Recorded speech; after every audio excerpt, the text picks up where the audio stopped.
as you can hear from my accent, my career started in Ireland. My first job was actually as a programmer in Ireland, and then I went into the aviation industry, and I've been in the aviation industry for over 25 years. And my career in terms of management started at a very young age of over 20 years of management, and I was very lucky to have the opportunities that a good company, and it was Aer Lingus, the company I started with appropriate career development, career planning, lots of experience on the job in different areas.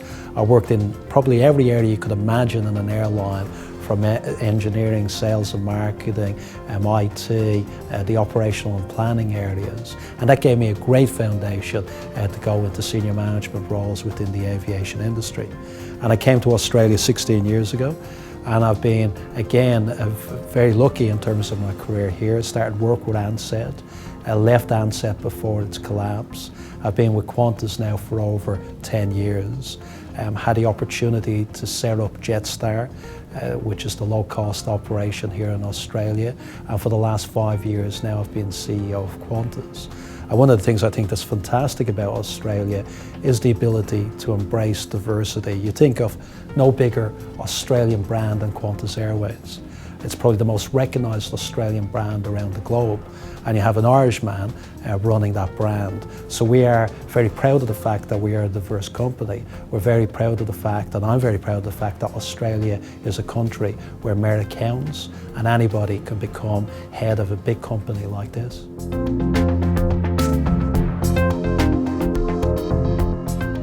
Well, I think diversity is a very important thing for any company. It allows you to tap into an unbelievable talent pool. And I think companies that don't embrace diversity are fishing in a smaller pond. They're not taking all the talent that's potentially available to them. We're a very diverse company in Qantas. We have hundreds of different nationalities. I think our people speak 50-odd different languages. We represent Australia generally. We want to embrace all forms of diversity in our company.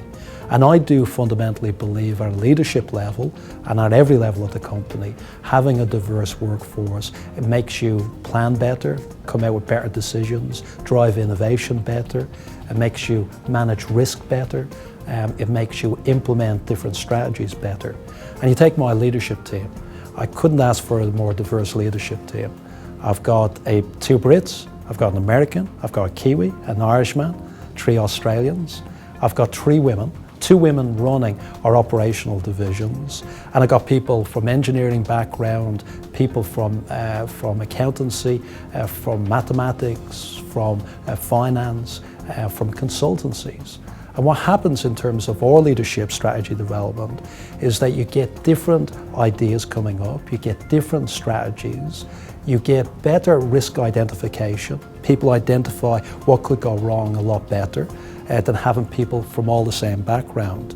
And that does benefit your business overall, and there's a solid business case. And anybody that's looked at this find that companies that embrace diversity and embrace inclusion, because diversity and inclusion have to go together, are companies that outperform the rest of the market. So for our shareholders, for our customers, for our employees, it's very important that we get this right. And it's one of the reasons why we're so passionate about it.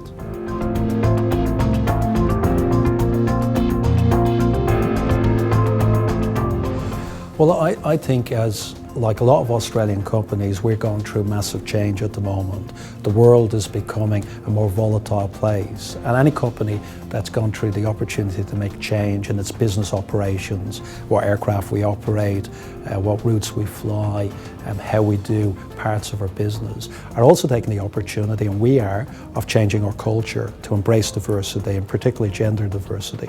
We have 41% of our employees overall are female. We want to make sure that female representation is at all levels within the company. My direct reports now, it's 38% are female. We have at the next level below them 31% and 30% at the next level. We've still a way to go to represent the full community within the company. We do know that embracing gender diversity, as I mentioned again before, allows us to have better decision making, better risk identification, better outcomes across the board. We do know that the way to achieve that is complex. It's not easy. If it was easy, I think a lot of companies would be doing it. And there is no silver bullet that fixes it. You have to work on a range of different initiatives in a lot of different areas in order to make it happen. And I'm very proud of what we're achieving in Qantas. I'm very proud that our management and our organisation believe this is immensely important, and a lot of effort and resources are being put into making this one of the top priorities that we have.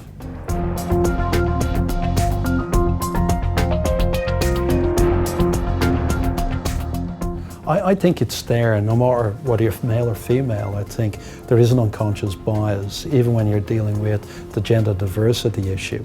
And we've just gone, as an example in Qantas, we've just gone through a big training program of putting our top 500 managers through an unconscious bias training.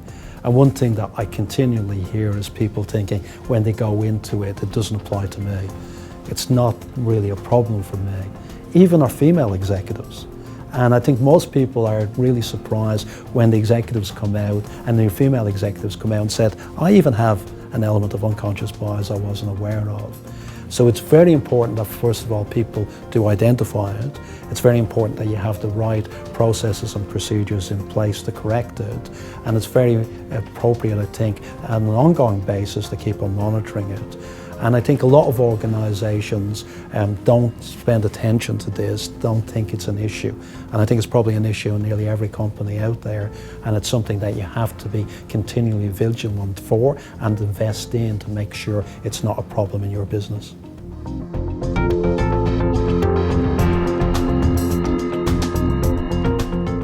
I think it's extremely important for your workforce, and I think the first stage of doing this properly is to make sure it's acceptable or seen to be acceptable from the entire organisation that flexible work practices are appropriate and that people should have a work-life balance. We have a lot of our workforce that doesn't work 9 to 5. So it makes it easier, I suppose, in some ways and harder in other ways. But our pilots, our cabin crew, both male and female, have a large role to play in having flexible working conditions to look after family. And for a lot of our employees, family is seen as not a male issue or a female issue, it's for both genders. Also, when it comes to your senior executive team, it's having the flexibility to not have meetings at 7 a.m. in the morning when you've got working mothers that need to actually get their kids to school, and for them not to feel bad about needing to take a day off to be with the kids at home, or for the husbands to be at home with the kids if they need be. And we do manage our meetings, manage our time around giving people the ability to do that, and it not being seen as a black mark on people's performance. I think absolutely not, and I think in this modern day and age, I think companies have changed a lot. We're after people with not only diversity in terms of their backgrounds, but diversity in terms of their experience within the organisation. And that for us, that's extremely important to have a rounded manager. And very recently, we've gone through a couple of changes within our management team that have seen our Chief Information Officer move sideways to be run the planning, the strategic planning for our domestic business. Sideways move, something completely different from what he was doing before. But for him to progress in the organisation, he can't have a technical role as an information technologist. He's at the top of the pile there in Qantas. He needed a branch in other aspects of airline planning and airline management. And our head of airline planning, she's moved to the United States to be the country manager for the United States. Again, a lateral move, but it's broadening her background and her experience. And we really do encourage that in people's career discussions. We try and plan that out for people and help to make those lateral moves because we know at the end of the day, it gives us a more rounded and more competent management team.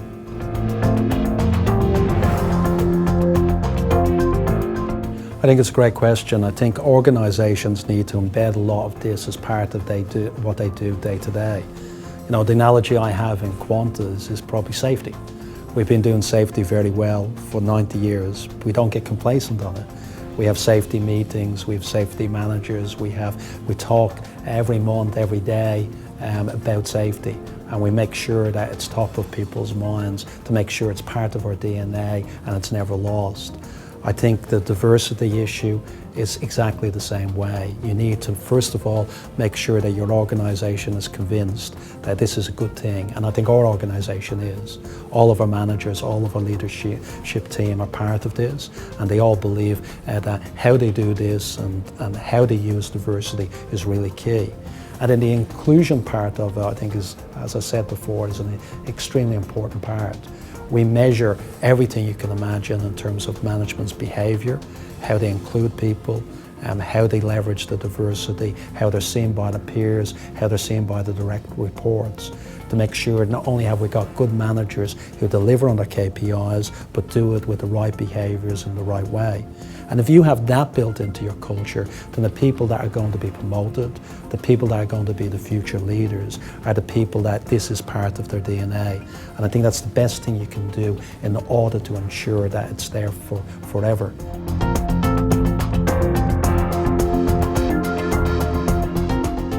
I think it's very important, because I think that there's a lot of learnings that different companies can share and men can share with each other. I'm very lucky to be part of the Male Champions of Change, an initiative started by Liz Broderick to look at how males around the major companies in Australia, the major professional firms, and within government organisations can work together and share information about what they're doing. And everybody's approached it in similar ways, but different companies have had different ideas that have worked differently. And we felt that that was very important for that cross-fertilisation of ideas. But even more importantly is for these business leaders in Australia to be out there saying that this is important, that this does make a difference to companies' performances, and to encourage other companies to embrace this. Because we all want a healthy Australian economy. We all want healthy Australian companies. Qantas carries all these businesses around the world. I want them to grow and I want them to be successful.